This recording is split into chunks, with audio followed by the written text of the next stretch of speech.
बिस्मिल्लाहिर्रहमानिर्रहीम। अस्सलाम वालेकुम। मैं आपको इस डायग्राम की मदद से गैस क्रोमेटोग्राफी पूरा समझाऊंगी, क्योंकि इसके अंदर बहुत शॉर्ट लिखा हुआ है तो हम इसको ब्रीफली डिस्क्राइब करेंगे। आपको जो लिखना है वो भी मैं अभी आपको नोट डाउन करवाऊंगी। पहले मैं आपको इसको पूरा डिस्क्राइब करूंगी। गैस क्रोमेटोग्राफी जो है एक एनालिटिकल केमिस्ट्री की टेक्निक है और ये आमतौर पे वोलेटाइल कंपाउंड्स को सेपरेट करने के लिए यूज़ होती है। वोलेटाइल कंपाउंड्स कौन से होते हैं? वोलेटाइल कंपाउंड्स ऐसे ऑर्गेनिक कंपाउंड्स होते हैं जिनके वेपर प्रेशर बहुत हाई होते हैं, यानी कि वो बहुत तेज़ी से वेपराइज नहीं होते, बहुत हाई टेम्परेचर पे वेपराइज होते हैं और उनकी वाटर सॉल्युबिलिटी होती है वो बहुत लो होती है, यानी आसानी से वाटर के अंदर सॉल्युबल नहीं होते। तो ऐसे वोलेटाइल कंपाउंड्स को जब सेपरेट करना है, उनके मुख्तलिफ कंपोनेंट्स को अलग करना है, उसके लिए गैस क्रोमेटोग्राफी यूज़ होती है। गैस क्रोमेटोग्राफी के अंदर दो फेजेस होते हैं, एक मोबाइल फेज होता है और दूसरा होता है स्टेशनरी फेज। मोबाइल फेज के अंदर इनर्ट गैस यूज़ होती है, इसीलिए इसको गैस क्रोमेटोग्राफी कहते हैं, क्योंकि इसके अंदर मोबाइल फेज में गैस यूज़ होती है। इसका जो दूसरा स्टेशनरी फेस है उसके अंदर या तो कोई लिक्विड यूज़ होता है या फिर सॉलिड यूज़ होता है। अगर इस स्टेशनरी फेस के अंदर लिक्विड यूज़ होता है तो फिर हम इसको कहते हैं गैस लिक्विड क्रोमेटोग्राफी, और अगर इस स्टेशनरी फेस के अंदर कोई सॉलिड यूज़ हो रहा होता है तो हम इसको कहते हैं गैस सॉलिड क्रोमेटोग्राफी। कोई हम इनऑर्गेनिक कंपाउंड लेते हैं जिसके अंदर प्रोटीन, लिपिड, कार्बोहाइड्रेट्स वगैरह होते हैं, उन सबको अलग करने के लिए भी गैस क्रोमेटोग्राफी यूज़ होती है। ठीक है, अच्छा, अब मैं आपको इसको डिस्क्राइब करती हूँ। इसके अंदर सबसे पहले जो मोबाइल फेस होता है उसके अंदर गैस सिलेंडर होता है। गैस सिलेंडर के अंदर जो होती है इनर्ट गैस यूज़ होती है, ऐसी गैस यूज़ होती है जो कि अनरिएक्टेड हो, रिएक्ट ना करती हो। आमतौर पे इसके अंदर हीलियम यूज़ होती है। उसके अलावा नाइट्रोजन गैस या फिर हाइड्रोजन गैस या फिर आर्गन गैस भी इसके अंदर यूज़ होती है, लेकिन मोस्टली हीलियम गैस यूज़ होती है। इस सिलेंडर के साथ ही यहाँ पे रेगुलेटर लगा होता है, रेगुलेटर कह लें या कंट्रोलर कह लें। ये रेगुलेटर जो है इस सिलेंडर से निकलने वाली गैस के प्रेशर को कंट्रोल करता है। गैस क्रोमेटोग्राफी के अंदर मोबाइल फेस में गैस का प्रेशर जो है वो 40 से लेके 80 psi तक होता है। इसके बाद नेक्स्ट जो पार्ट आता है वो आता है इसका इनलेट। इनलेट के अंदर जो है सैंपल को इंजेक्ट किया जाता है और सैंपल जो है या तो लिक्विड फॉर्म में होना चाहिए या फिर गैस फॉर्म में होना चाहिए। अगर सैंपल सॉलिड हो तो पहले उसको लिक्विफाई करके लिक्विड के फॉर्म में लाया जाता है, फिर उसको इनलेट के अंदर इंजेक्ट किया जाता है। इसको सिरिंज या फिर ऑटो सैंपलर के जरिए इंजेक्ट किया जाता है। इनलेट के अंदर जो होता है बहुत हाई टेम्परेचर होता है, जैसे ही लिक्विड इसके अंदर जाता है उस हाई टेम्परेचर की वजह से वो लिक्विड जो है गैसेस स्टेट में या वेपर्स में कन्वर्ट हो जाता है। इसी जगह पे इसके साथ जो है ये जो मोबाइल फेस है वो भी इसके अंदर शामिल होता है, यानी कि मोबाइल फेस की जो गैस होती है वो भी इस सैंपल के साथ शामिल हो जाती है। क्योंकि मोबाइल फेस में गैस का प्रेशर जो है ज़्यादा होता है, उसकी वजह से ये सैंपल जो है बहुत तेज़ी के साथ इस कॉलम के अंदर एंटर होता है। ये कॉलम जो होता है ये गिलास का या फिर किसी मेटल का बना होता है और ये जो है ट्यूब की शक्ल में होता है, और ये ट्यूब जो है 15 से लेके 100 मीटर तक लॉन्ग होती है। ठीक है, ये वैसे ही राउंड शेप में होती है, इसको कॉलम कहते हैं। और ये जो कॉलम है ये दो तरह का होता है, एक होता है कैपिलरी कॉलम और दूसरा होता है पैक्ड कॉलम। मोस्टली इसके अंदर कैपिलरी कॉलम यूज़ किया जाता है। ये तकरीबन 15 से लेके 100 मीटर तक लंबा होता है और इसकी जो इंटरनल वॉल्स होती हैं वो कोटेड होती हैं एक बहुत हाई बॉइलिंग पॉइंट वाले स्टेशनरी फेस के साथ। ठीक है, इसीलिए इसको स्टेशनरी फेस कहते हैं, क्योंकि इस कॉलम की इंटरनल वॉल्स के अंदर जो है स्टेशनरी फेस की कोटिंग हुई हुई होती है। और जो स्टेशनरी फेस इसमें यूज़ होता है उसका बहुत हाई बॉइलिंग पॉइंट होता है, यानी वो बहुत हाई टेम्परेचर पे जाके बॉयल होता है। मोस्टली स्टेशनरी फेस में जो यूज़ होता है वो होता है सिलिकॉन के पॉलीमर या फिर इथाइलिन ग्लाइकोल यूज़ होता है। ये ऐसे मटेरियल्स हैं जिनके बॉइलिंग पॉइंट जो हैं बहुत हाई होते हैं। इस कॉलम के अंदर स्टेशनरी फेस यूज़ होता है और ज़्यादातर सिलिकॉन के पॉलीमर्स को स्टेशनरी फेस के तौर पर यूज़ किया जाता है। ये जो कॉलम वाली ट्यूब है इसको एक बॉक्स के अंदर रखा जाता है, इस बॉक्स को कहते हैं कॉलम ओवन। इस कॉलम ओवन के का काम जो होता है इसके अंदर हाई टेम्परेचर होता है और इसका टेम्परेचर जो है वो अप टू 400 डिग्री सेंटीग्रेड तक होता है। इसका मतलब ये नहीं 400 ही होगा, इसका मतलब है 400 से कम भी हो सकता है, तकरीबन 400 डिग्री सेंटीग्रेड तक हो सकता है। इसका काम ये होता है कि ये इस एनालिसिस के दौरान में टेम्परेचर को मेंटेन रखता है। कॉलम के अंदर सेपरेट होने वाले कंपोनेंट्स अपने बॉइलिंग पॉइंट के हिसाब से इसमें से एल्यूट होते जाते हैं और डिटेक्टर तक पहुँचते हैं, और डिटेक्टर जो है उनको डिटेक्ट करके कंप्यूटर तक सेंड करता है और कंप्यूटर में उसका क्रोमेटोग्राम बन जाता है। और ये जो कॉलम ओवन है इसके टेम्परेचर को रेगुलेट किया जा सकता है, इसको कहते हैं टेम्परेचर रेगुलेटिंग, और इस टेम्परेचर को रेगुलेट करके मुख्तलिफ किस्म के कंपोनेंट्स को अलहदा हासिल कर लिया जाता है। ठीक है, ये तो मैंने आपको पूरी गैस क्रोमेटोग्राफी डिफाइन कर दी। अब मैं आपको ये बताती हूँ कि आपने लिखना किस तरह से है। सबसे पहले हम गैस क्रोमेटोग्राफी की हेडिंग डालेंगे, उसके बाद हम लिखेंगे a gas chromatography is a technique in analytical chemistry for the separation of volatile compound. Gas chromatography analytical chemistry की ऐसी टेक्निक है जो कि वोलेटाइल कंपाउंड को सेपरेट करने के लिए यूज़ होती है। Gas chromatography is the process of separating compound in a mixture. Gas chromatography एक ऐसा प्रोसेस है जो किसी मिक्सचर में से कंपाउंड्स को सेपरेट करने के लिए यूज होता है बाय इंजेक्टिंग अ गैसियस और liquid sample into mobile phase typically called carrier gas. तो गैसियस या लिक्विड स्टेट का कोई सैंपल जो है वो इंजेक्ट किया जाता है मोबाइल फेज के अंदर, और मोबाइल फेज में जो है गैस यूज होती है and passing the gas through the stationary phase.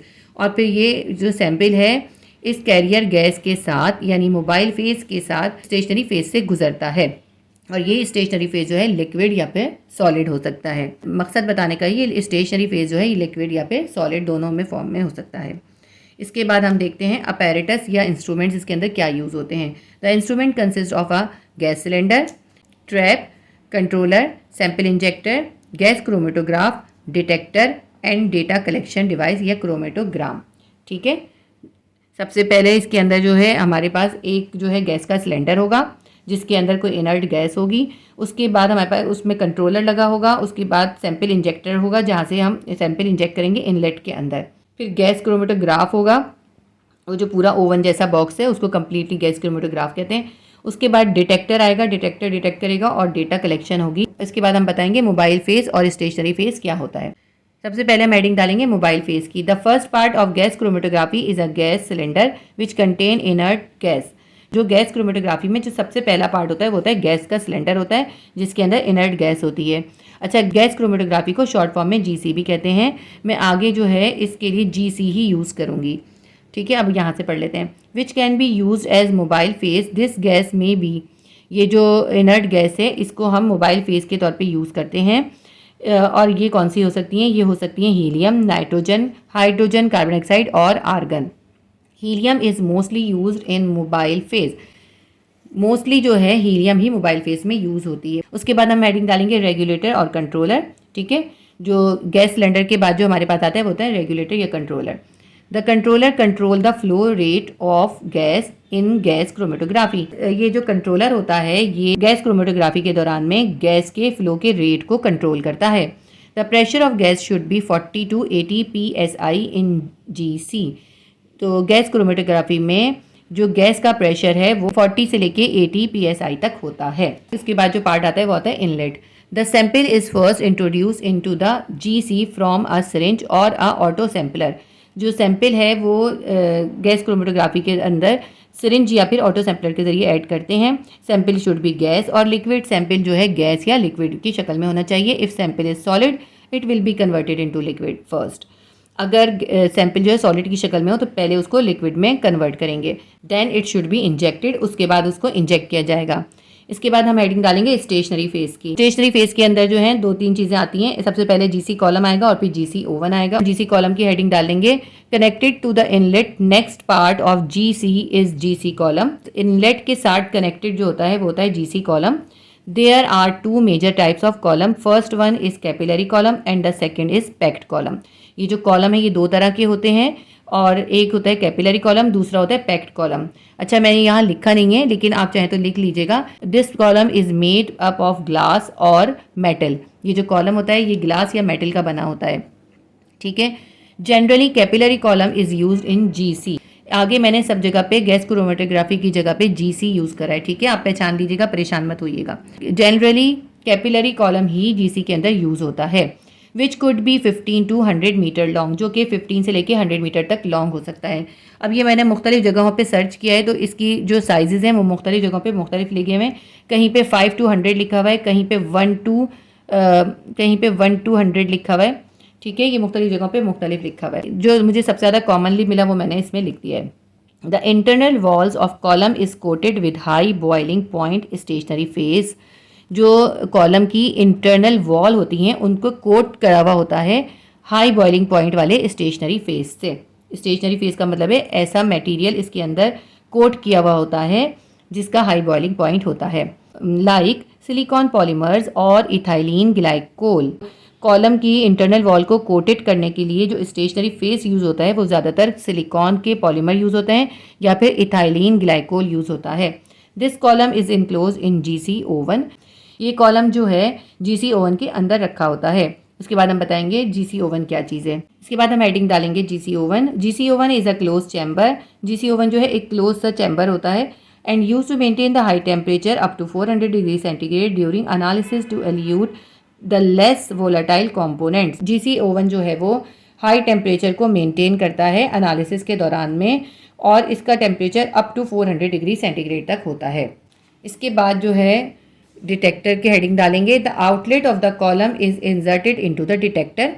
जो कॉलम का आखिरी पार्ट होता है वो डिटेक्टर के साथ कनेक्ट होता है, which respond to the chemical component eluting from column to produce signal. ये डिटेक्टर जो है कॉलम में से एल्यूट होने वाले कॉम्पोनेंट्स को डिटेक्ट करता है और उनको रिस्पॉन्ड करता है और उनके सिग्नल प्रोड्यूस करता है। ठीक है, एल्यूट का मतलब होता है रिमूव होने वाले या निकलने वाले। उसके बाद हम लिखेंगे chromatogram. The signal is recorded by software on a computer to produce a chromatogram. ये जो सिग्नल्स होते हैं जो डिटेक्टर डिटेक्ट करके भेजता है वो कंप्यूटर तक पहुँचते हैं। कंप्यूटर में एक सॉफ्टवेयर के ज़रिए उसमें जो है उसका क्रोमेटोग्राम जो है वो प्रोड्यूस हो जाता है।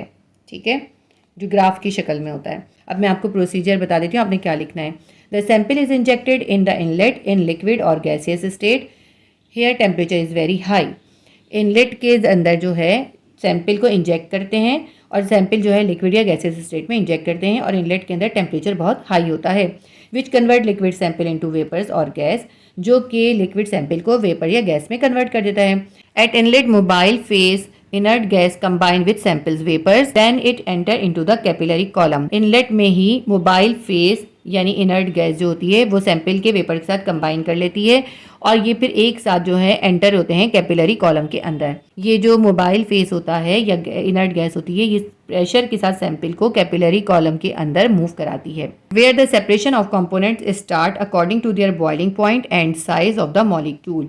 कैपिलरी कॉलम के अंदर जो सैंपल होता है उसके कंपोनेंट्स होते हैं अपने बॉइलिंग पॉइंट और मॉलिक्यूल के साइज के हिसाब से जो है सेपरेट होकर एल्यूट होना शुरू हो जाते हैं।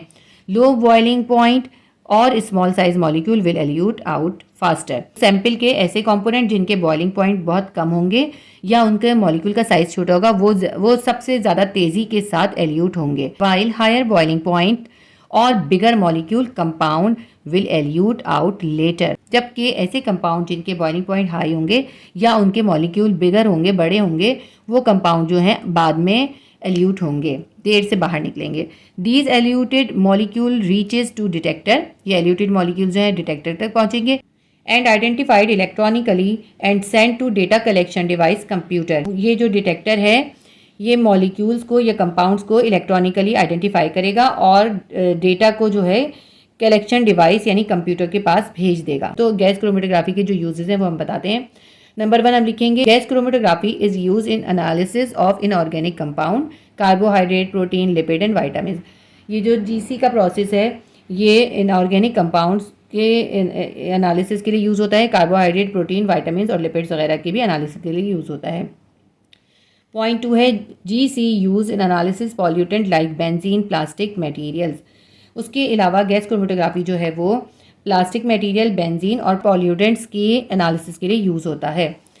थर्ड पॉइंट है gas chromatography use for the analysis of dairy product. Dairy product के एनालिसिस के लिए भी गैस क्रोमेटोग्राफी को यूज़ किया जाता है। तो यहाँ पर ये आपका आंसर कंप्लीट हो गया। अगर मेरी वीडियोस आपके लिए हेल्पफुल रहती हैं तो प्लीज़ वीडियो को लाइक कर दिया करें और शेयर करें दूसरे बच्चों के साथ भी, ताकि दूसरों के लिए भी हेल्प हो सके। Please do like, share and subscribe my channel. अल्लाह हाफिज़।